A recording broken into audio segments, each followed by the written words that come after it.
Welcome, Brock. I'm so excited to have you this morning. Absolutely. Thanks for having me. Yeah. So Brock Cline is with Insperity, and I'm going to let him talk about his background and how he ended up in the PEO world. Well, it's a long, convoluted story, but the Cliff Notes version is I have grown up in, let's call it like some trailing edge companies. So not cutting edge companies, industries that are being disrupted, that are maybe like a little bit old, a little bit stodgy, and have always been looking for like the cutting edge, not much market penetration type solution for small to medium-sized businesses. And a friend of mine who runs, oddly enough, an Insperity supported business, is a staffing company owner, and said, you might want to look at Insperity. I've heard good things, and they take care of their people. He made the introduction, and it took me like a year and a half, but finally made the switch and was able to bring all the skill sets that I gleaned from financial advising and management consulting and even recruiting myself into like the overall support structure of Insperity to help out small to medium-sized businesses. Excellent. And you've been with Insperity, what, 7 years now? Yeah, coming up on 7. Yeah, so they typically say if a PEO sales rep has been with the PEO for 3 years, they're doing something right. And I know when I moved to Atlanta, I just kept hearing Brock's name. You got to meet Brock. You got to meet my Insperity rep. You got to meet my Insperity rep. So they take good care of us, and at this point they've got the handcuffs on me, so I'm not going to be going anywhere. Excellent. I thought first we can talk. I know you work a lot with a lot of incubators and a lot of startup companies, and you help them from before they even get any employees. Yep. So let's talk about what kind of support and service education do you provide to a lot of these startup companies? Yeah. You work with the incubators, is that correct? I do. So I do a lot of mentoring with Emory's incubator program called Start Me. It's kind of like a micro incubator. These are businesses that are literally running out of garages. So they're, a person and an idea, and they're trying to grow and scale. I do some work with Techstars, building out some training modules for their people. Insperity has relationships with Tech Village. I do a little bit of work with them. ATDC is a great partner of ours. I'm a member of Venture South and, help support their portfolio of companies. So like, that's all to say that our main job, and I think the job of PEOs when we're supporting businesses in that space is to educate.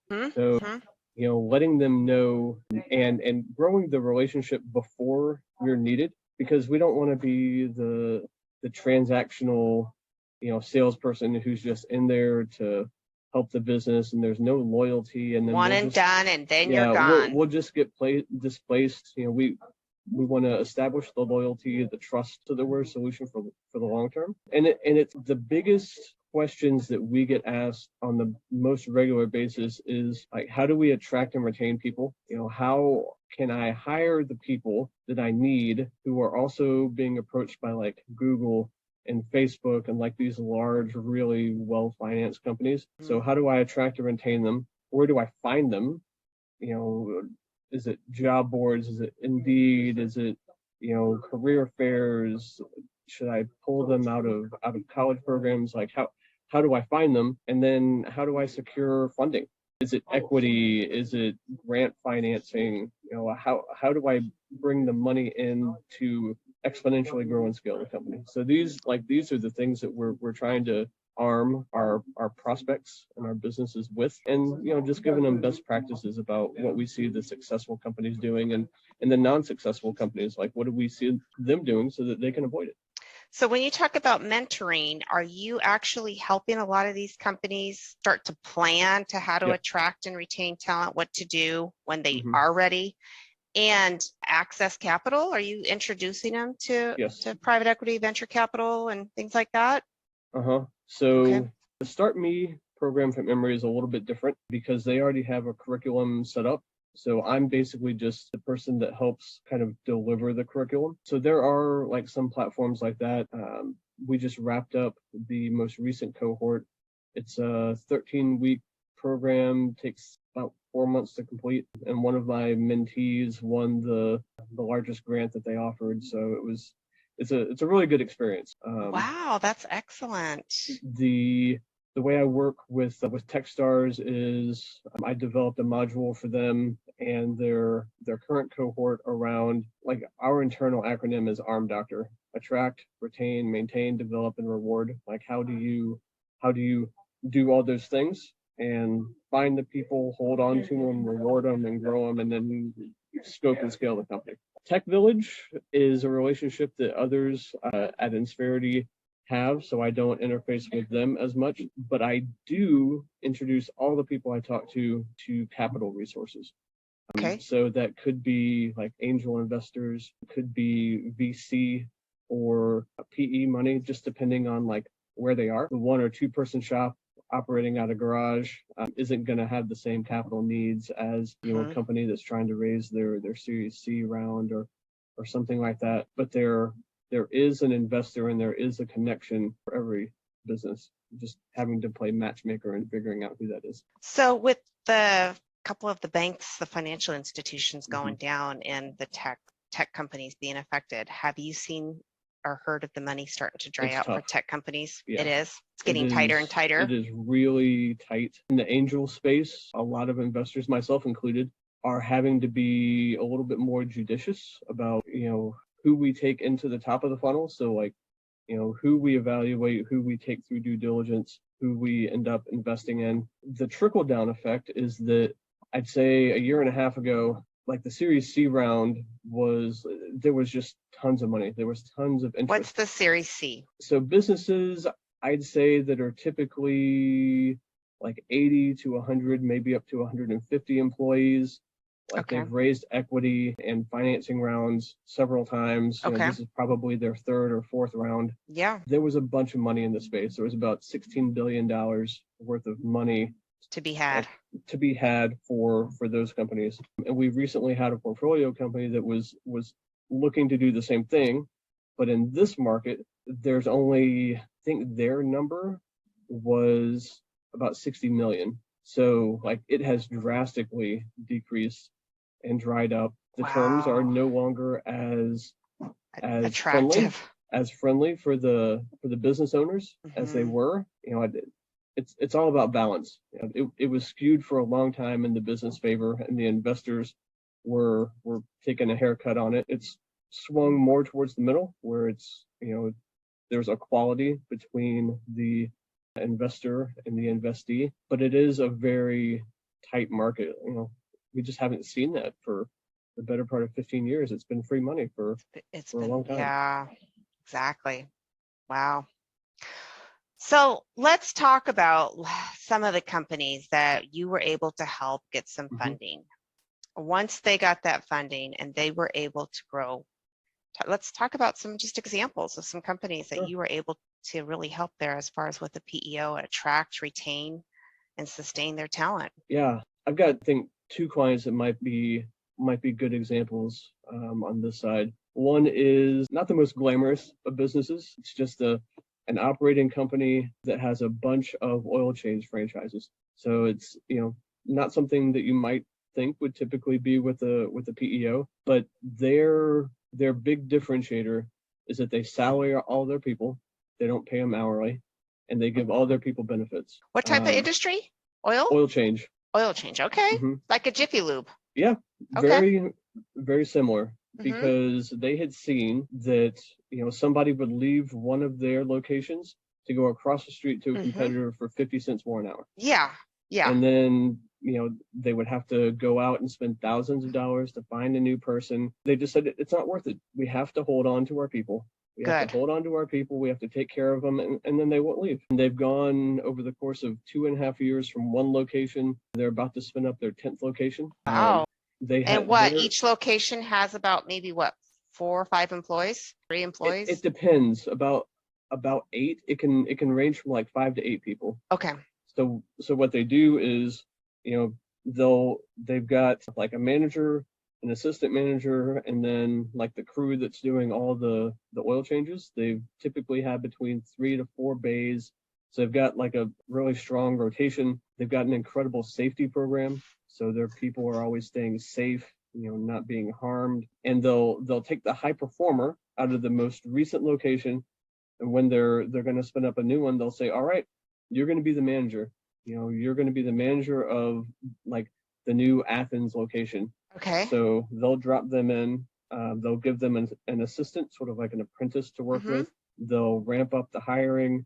And, within the first 3 months, they'll go from 2 people to a crew of 4 to 5, and then they'll round it out to get to the crew of 8, and then they'll just wash, rinse, and repeat. So, they've got this really loyal base of people who have something that nobody else in the industry has. They're staying safe. They've got benefits. They rolled out 401k recently, so they've got like an all-encompassing solution that, solves their biggest problem, which is attracting and retaining talent. That's excellent. So they're developing their talent within as well and promoting their talent within. So that's a very great story. Yeah, and then on the flip side, I've got a large book of business in the like addiction and treatment space. Those are 2 really interesting industries, Brock. I've been in the PEO world for a really long time, and I tell you, I'm really surprised. I'm glad we're talking about this. Yeah, it's a vertical that's near and dear to my heart. A friend of mine came to me probably about 3 years ago at this point. So not too long after COVID first kicked off. And he said, we're going to be spinning up a new operation. We're going to be opening up a really top-notch facility out in Alabama. I know how to help people, but I don't know anything about HR.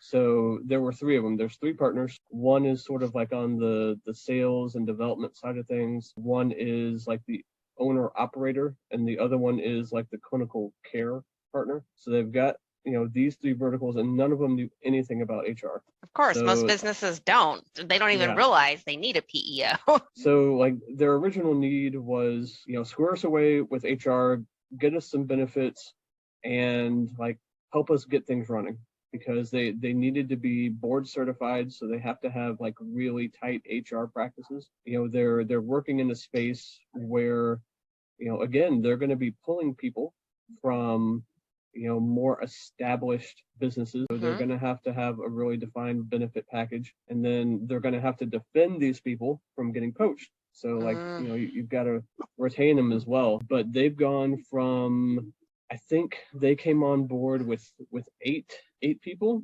They're now at 26, and they're about to open 3 new locations in Alabama. Good for them. So I think September or October, they're going to be opening up 3 new locations, scaling up the facilities at each. One is a outpatient treatment center, one is an inpatient treatment center, and another is like a residential treatment. So like, branching out and augmenting what they already have in place, and, doing some really, really incredible work, but basically 5xing a business in 3 years, and knowing that all that they have to do is treatment, doing what they do, treating just substance onboard abuse. the people in the system, help the people in the community, and they've got everything lined up on the back end. So you think they would agree that they have been able to grow like that because of the HR infrastructure that you and Insperity are able to provide for them? 100%. Okay, so this is just the whole value proposition of a PEO. 1, to attract and retain and sustain their talent, develop their talent internally for the first company, and that's what most businesses are trying to do. The second company is really helping them scale and grow, and they realize they know what they do, but they don't know anything about the HR infrastructure and the back-end HR support. So those are the type of companies that are really good fit for PEO companies, because they focus on what they do, and we help them with all the back-end administration and onboarding, offboarding employees, and helping attract, develop, and sustain their talent. Absolutely. I mean, and there are situations like I worked with a industrial manufacturer a couple years ago who had a couple catastrophic workers' comp claims, and all that they needed was a solution to bridge the gap between their current carrier and going back to that current carrier. So the claims that they had were such that their current carrier was cutting them off. They were dropped for work comp for claims. workers' comp. So basically, they just used Insperity, used the As- PEO as as an a bridge intern, solution. as a bridge solution, Mhm. and that's very common in some Yeah, cases as well. It is. There are multiple use cases. It really just depends on where the business is at, where they want to go, and how we can help them get there. Okay, excellent. Those are some fantastic stories. So, in being in the industry for a very long time, Insperity is one of the very largest PEO companies, and they're the ones that spend a lot of the advertising dollars where a lot of the other PEO companies don't. They just kind of ride the coattails of Insperity. You heard of Insperity, they're advertising here and there. That's basically what we do, but none of the other PEO companies want to spend that kind of advertising dollars. Yeah. So what we typically hear is that Insperity is a really great company. It's just a little bit more on the expensive side. So can you talk a little bit about that? Yeah, sure thing. So we are a more expensive solution, but the reason for that is service. So, in the Southeast and in Georgia specifically, we're really lucky because our service center is housed up in Kennesaw. So all of our service people that are working with our clients in the Southeast are local. They're sitting there. They're named. So you're working with a specific team. You've got one person for payroll. You've got one person for HR. You're not dealing with the call center and a ticket center. You've got one person for safety and training and development, performance management, like all these things. And you've typically got like a client liaison as well. So if you don't want to go to the team member specifically, you can go to the client liaison. They'll distribute the work throughout the team, and however you want to consume or interact with the team, you can do it that way. But with that comes cost. Yeah. So if our client or just a client or prospect in general is looking for like a high touch, white glove solution, then that's the people that we're going to be a good fit for. Okay. If somebody is in cost reduction mode and saying like all we need is just like a really lean, like low touch, kind of like efficient, maybe like a tech forward or a tech first solution, then I will refer that to Susanna all day long, and she can place. I could find another solution for them because I know what PEO companies are good fits for those. But I'll talk to probably 8 to 10, maybe 14 businesses a month, and I might be a good fit for one or two. Okay. And there's just a ton of businesses out there, and there are a ton of solutions, and there is a right solution for every single person. Insperity is not going to be the right one for everybody, but it doesn't mean I won't talk to anybody. Exactly. I will 100% talk to anybody. We can evaluate it and see, because it never hurts to have a conversation. Excellent. Yeah. All right. So you guys are going to be more of the white glove, high touch service model. You guys are going to cost a lot more than other PEO companies, but you're going to get the service for it. Yep. So similar to, like I was saying, an airplane, I always talk about, it's going to get you from point A to point B in an airplane. You're just going to get there in a different style, flying Delta versus flying Spirit. And even within those airplanes, there are different levels of, first class service. Exactly. Business class. Exactly. Excellent. Well, thank you so much, Brock. Is there anything else you would like to add? Or I would say that, outside of like the use cases that we've talked about, high growth, high trajectory businesses, there's also the flip side. So I worked with a company recently who used to be an employer of 600. Wow. They wound down to an employer of 20. Oh my goodness. But Yikes. they still needed, like they had grown so accustomed to like a robust like benefits plan, robust HR support, like all of these things that you get at the 600 size, they still needed at the size of 20. And, we're a great solution there as well. And my last parting words are like, regardless of, if you think you're a good fit or not, just have a conversation, because who knows who that person you're talking to, who their network knows. They know. Maybe you need like just a payroll solution. Maybe you are looking for financing. Maybe you're looking for training and development. Maybe you're looking for just benefits only solution. You never know. And our motto is helping businesses succeed so communities prosper. And if we can get out there and support a business, whether it's, as a client of Insperity or not, that's our whole job. Insperity pays me well to go out and interact with companies in the local marketplace to just help and be of service. So if there's anything I can do, whether it's for a client or for a friend or for a family, just let me know and I'll do it. Excellent. Thank you so much, Brock. I appreciate your time. It's been a pleasure. Absolutely. And I will talk to you soon, ma'am. Thank you.